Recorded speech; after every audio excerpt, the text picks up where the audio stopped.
তারা কি সুন্দর চেহারা দেখে যারা রসুলের প্রেমে মশগুল তারা।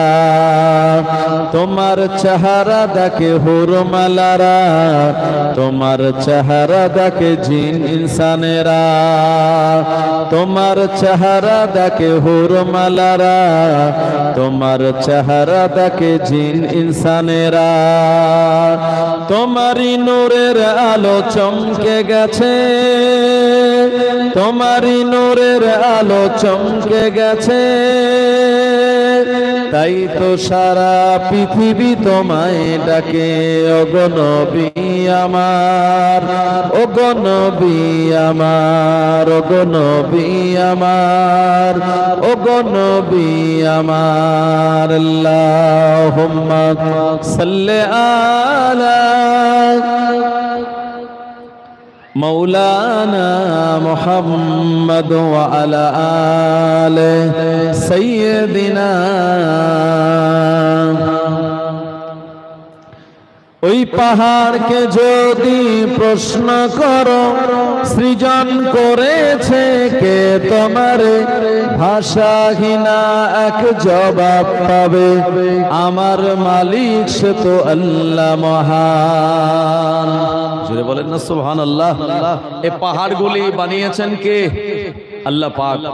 এই জমিনকে যখন আল্লাহ পানির উপরে দিয়েছিলেন, কারণ আল্লাহ শুনিয়েছেন ইন্না রাব্বাকুমুল্লাহুল্লাযী খালাকাস সামাওয়াতি ওয়াল আরদা ফি সিত্তাতি আইয়াম সুম্মা ইসতাওয়া আলাল আরশ।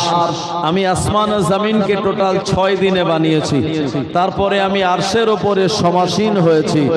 তো এই পানির উপরে জমিনকে যখন দিয়ে দেওয়া হলো, এই জমিন টলমল করছিল। ভাই জমিন যদি নড়াচড়া করে আমরা কি বসবাস করতে পারবো? সামান্য ভূমিকম্প যদি হয়, সেই ভূমিকম্পে অবস্থা কি হয় আমাদের? আর যদি জমিন নৌকার মতো নড়াচড়া করে তাহলে এখানে বসবাস করতে আমরা পারবো না। আপনারা জানেন 13 দিন আগে জাপানে একটা ভূমিকম্প হয়ে গিয়েছে, যে ভূমিকম্পের কম্পন মাত্রা হলো আপনার 5.8।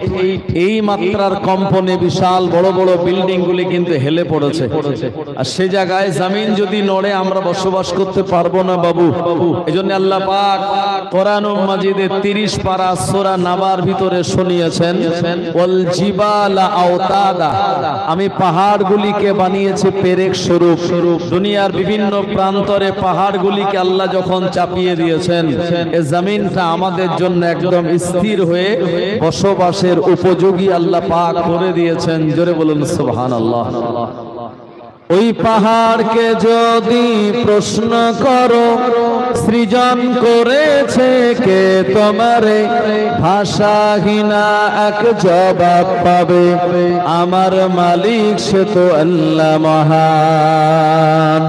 ওই সাগরকে যদি প্রশ্ন করো সৃজন করেছে কে, তোমারে ঢেউয়ে ঢেউয়ে তার জবাব পাবে, আমার মালিক সে তো আল্লাহ মহান। লা ইলাহা ইল্লাল্লাহ, জোরে জোরে লা ইলাহা ইল্লাল্লাহ, লা ইলাহা ইল্লাল্লাহ মুহাম্মাদুর রাসূলুল্লাহ।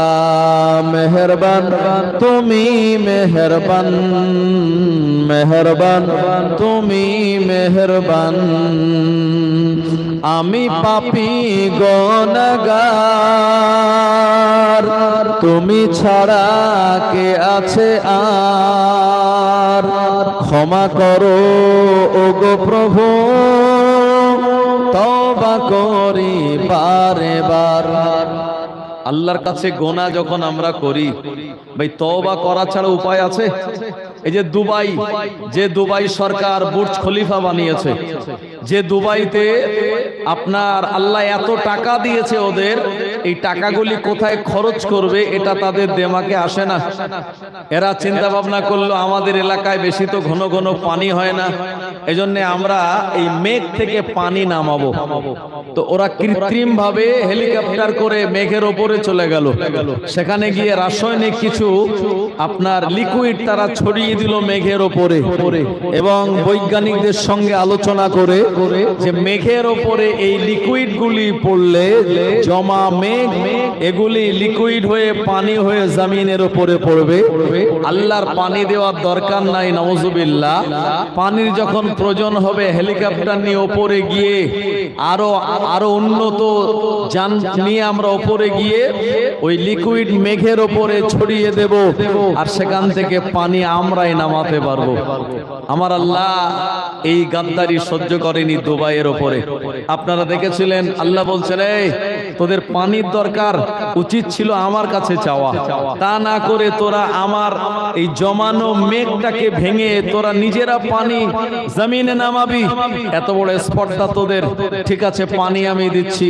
আল্লাহ 1 মাস দেয়নি, 1 সপ্তাহ দেয়নি, 10 দিন দেয়নি, মাত্র 3 দিন আল্লাহ আসমান থেকে এত পানি দিয়েছে। 3 দিনের পানিতে গোটা দুবাই শহর আশপাশের এলাকার রাস্তাঘাট ভেঙে গাড়ি, বড় বড় আপনার মার্সিডিজ, আপনার আরো হাইফাই দামি সব গাড়িগুলি কিভাবে ভেসে চলে যাচ্ছে, এগুলি আপনারা সোশ্যাল মিডিয়াতে দেখেছেন। আপনার দুবাই এয়ারপোর্ট যেটা পানির মানে নিচেই, যেখানে রানওয়েতে আপনার প্লেনগুলি ল্যান্ডিং করতে পারছে না। আমার ভাইজানেরা, সুতরাং আল্লাহ রাব্বুল আলামিন তিনি হলেন আমাদের মাবুদ মাওলা। সেই আল্লাহর কাছে চাইতে হবে যদি আমাদের কোনো অসুবিধা হয়, আর আল্লাহর কাছে না চেয়ে